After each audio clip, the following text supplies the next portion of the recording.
and come and take this fight. But as it stands right at this minute, they're not comfortable with making that trip. So No Limit have got some convincing to do. They're going to have to talk to the Zerafa camp and try and get them there. Of course, Tszyu has based himself in Newcastle over the last week, so he's there and ready to go. He'll actually be speaking to the media at midday today. But Zerafa still in Melbourne and at this very stage, not too comfortable with travelling to Newcastle ahead of this fight. So, Ben, fingers crossed it does go ahead. But in that case, how disappointing would it be? You know, you talk about the capacity being reduced. As a fighter, what does that do to them? Yeah, 50% capacity from a venue like this would take a lot of the atmosphere out of it. Last time around, when Tszyu fought against Dennis Hogan at the Newcastle Entertainment Centre, it was like nothing else we've seen at a closed arena in domestic Australian boxing for a very, very long time. An incredible atmosphere. They were chanting Zewcastle throughout the duration of that main event. The venue has actually been renamed the Zewcastle Entertainment Centre for this fight. So, yeah, the 50% capacity is a real issue. It is a real disappointment for a lot of people who won't be able to travel to this fight or won't be able to get tickets now and attend the fight. Of course, it did sell out within 24 hours of going on sale. So the interest in Tszyu in Newcastle is quite incredible. The atmosphere may be trimmed somewhat, but if it does go ahead, and we certainly hope that it does, given what a grudge match this has become in Australian boxing, no doubt there will be a great deal of feeling in that venue and on TV screens around the country and around the world. Ben, all right, we got some good news. Here in the States, my prayers and some hardcore degenerate boxing fans' prayers, I mean that's a term of endearment, have been answered. Next week, on the 7th, at 5 a.m. Eastern Standard Time, the Tszyu versus Mick Zerafa card is going to be broadcast here in the States on ESPN+. It hasn't been officially announced yet by Top Rank. What they usually do is maybe about a week or so. Actually, it is a week. Close to about, before the fight, they sent out a press release saying that they announced or that the fight has been picked up. I was scrolling through yesterday looking for some information on upcoming content for Fury versus Wilder 3, and I said, wait a minute, Tszyu versus Michael Zerafa is going to be broadcast. So I contacted my homie over in Australia and colleague Big J, and now we were already going to provide full coverage anyway, and now we get to give you a full post-fight show, brief highlights, fair use, and actually break down the fight live in real time and uncut immediately after. So first of all, there's some controversy with the fight, and I'm confused on what's going on because this was just brought to my attention about this news is no more than a day or so old, right? Big J, can you explain what's going on with the 50% capacity, why Zerafa is not in New South Wales, and why is he threatening to pull out? Yeah, g'day, mate. How you going? Well, basically the problem is that New South Wales, more so Sydney and the Greater Sydney, is in another lockdown. There's been more cases in Sydney. I don't know what the number is, but there's enough for the Premier of New South Wales, which is Gladys Berejiklian, to shut the place down. And she is not big on lockdown. She doesn't like the idea of lockdown. So I think it's about 60 or so cases in the Sydney area. But Newcastle, which has no cases, which is a good 150, maybe 200 k's up the road, 2 and a half hours drive up the road, has no cases. And Victoria has no active cases at the moment, which is the state that me and Mick Zerafa live in. And you can freely travel to Newcastle without any quarantine restrictions. Why they put it at 50%, I don't know, because Newcastle has no cases, so I can't see. Maybe that's just a safety precaution. Because, it's sold out in 24 hours and it was a full, complete sale. They even added an additional 1,000 seats there at one stage. They sold out the tickets within like 2 days. So, but it's disappointing that only a 50% crowd can go. But, there's no rhyme or reason why Team Zerafa can't go from Melbourne directly to Newcastle without any problems. There's no cases here and there's no cases there.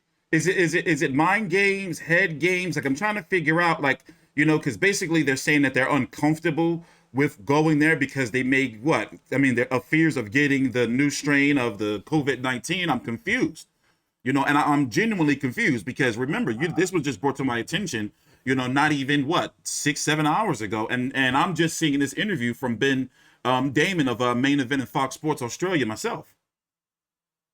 Yeah, that's right. Well, it doesn't make any sense to me considering the fact that Tszyu never really wanted this fight. He always expressed he had no interest in fighting Zerafa. All of a sudden, Brian Amachuda puts up the $1 million from Big Time Boxing, puts up the $1 million offer. That's the promoter. Take the That's fight. the promoter, or is that the manager of Zerafa? That's the promoter manager of Zerafa. Okay. Right. So they put up. Remember, around Easter they put up the Easter weekend. They put up the $1 million offer. It obviously worked because Tszyu took the deal. So Mick Zerafa would be absolutely crazy to pull out on this fight because George Rose has said in publications that if he pulls out, he'll never get another opportunity to fight Tszyu ever again.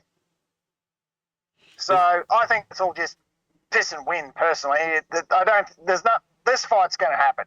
They would be absolutely crazy not to turn up, considering they're the ones that enticed the offer to get the fight happening in the first place. Mm-hmm. So, and now it's international, as ESPN has picked it up, and that's excellent for everybody because that gives Rafa and Tszyu international American exposure. Yeah. So obviously they've got some. I mean, Main Event has worked with Top Rank in the past with many fights. The Maloney fights, the Jeff Horn fights, some of Mundine's. So there's a working relationship there with ESPN and Main Event. But it's all good. But there's no way Mick's going to pull out of this fight. I don't think it's going to. He would be crazy to do it, and it would, not do him any favors whatsoever. So probably just a bit of stick and a bit of mind games. So. Yeah, let me listen to a little bit more of Ben Damon, what he had to say. I was just skimming through this interview right here. You can check it out, the viewers, on the Main Event Australia Facebook page. Let's turn it on. You fancy him to beat any super welterweight and throughout New South Wales at the moment. If it does go ahead, you can understand why Tszyu is such a heavy favourite for this fight, and the markets have him a really pronounced favourite to beat Michael Zerafa. He's on such a trajectory at the moment that you'd fancy him to beat any super welterweight in the world. Zerafa, an outsider for a reason, but he has caused an upset before. So it's a fascinating fight. Just can't wait for next Wednesday night if we get to Newcastle for this event. Now, during fight week, actually in a couple of days, it's Tuesday right now. Actually, on Friday, we're going to do our fight week preview. And then can you explain to us, Big J, when, because we don't want to give him too much in this video because we have a lot to talk about in our very long and in-depth fight week preview. But basically the particulars, for fight week, when can we expect the press conference and the weigh-in? And we will be live streaming here the weigh-in. And the final press conference. Same as always. Main Event sticks to a pretty strict schedule. Monday, anywhere between 10 and 12, 10 a.m. and noon will be the final press conference, probably around 12 o'clock. And the weigh-in will be around the same time the following day on the Tuesday. That's the way they do it. Monday's and final what's press conference. And the time zone for you? Australian Eastern Standard Time. So 10 a.m. on the East. It'll be between 10 and 12 on the East Coast for the final press conference and the weigh-in. So I dare say probably 12 o'clock for both. They haven't released it yet, but Main Event are pretty predictable in those things. They normally stick to a pretty strict schedule. So it's always around that mid to late morning, early afternoon time frame. Okay, and we will be live streaming that. Lord knows I got to get better with this. With my time zones. So how many hours is that from me? Usually what's that? That's going to be about what? Maybe 8-9 p.m. my time? Yeah, you're about 10 hours. You're actually 15, 16 hours behind, but I just say you're 10 hours in front. So 10 o'clock in the morning would be 8 o'clock in the night your time. Yeah, okay, yeah, I remember. That's when the press conferences usually are. So yes, we will be live streaming here. So closing thoughts, because we do have a fight week preview to do, so we didn't want to go into too much detail here. But yes, the big news of this video is that Top Rank on ESPN Plus has picked up the fight. Amazing. I'm ecstatic because it's going to make my life so much easier. That is absolutely amazing. But I wanted to ask you, what's your thoughts on this Soul Taker thing for Tszyu? Because I'm not buying it. I'm not buying it at all, because I look at it as like, okay, you've said it on the channel yourself, is that Tim Tszyu didn't take Jeff Horn's soul, Mick Zerafa did through those 2 wars. Yeah. You know, and they say that Tim Tszyu took Dennis Hogan's soul.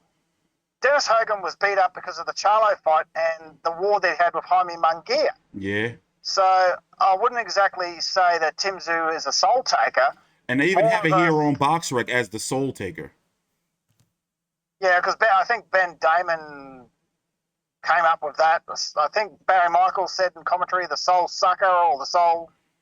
I think Ben Damon actually come up with the name of soul taker. I think he said that in the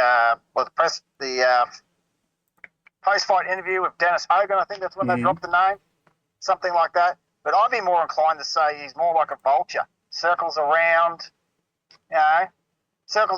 fighters that have gone through wars and picks at them. So that's my thing. I mean, if he can get through Mick and really take him out, fair enough. But I'm questioning it.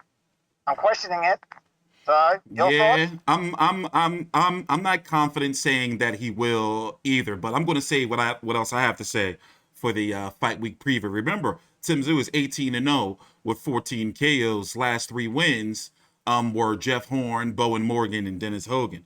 So to get Mick Zerafa on his scalp after that, the big question is, when will he be headed internationally to start taking on names outside of the Oceanic area?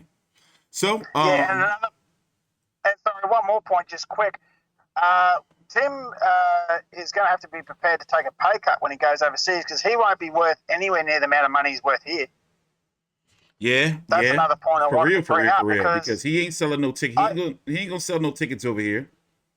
Well, he's not even the number 1 draw in this country. Paul Gallen is. Yeah, crazy. He's not even the number. He's not even the number 1 draw. I mean, I'm really, really happy that ESPN has picked up the fight, because they deserve international exposure. Both of them do, right, without a doubt. Yeah, especially what both of them been doing over the last couple of years. They do. You know, this is, they deserve this.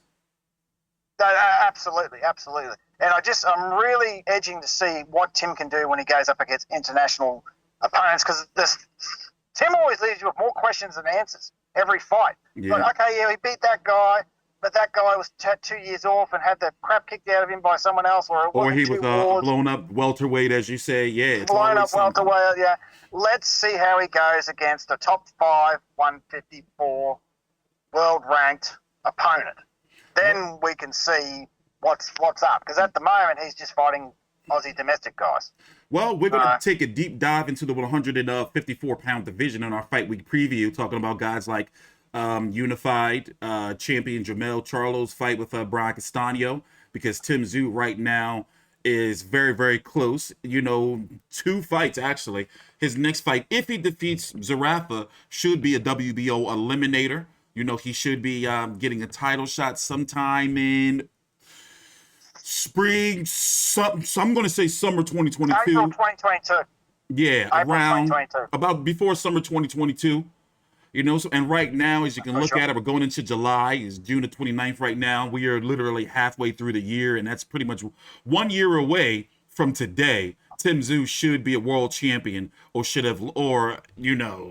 had at least competed for a world title. At least competed for a world title. So the time is now. So we'll go and talk about more of this in more detail in our fight week preview. Please take your time out, like the video, subscribe. This is TstreeT Controversy and Big J with FightView360.com.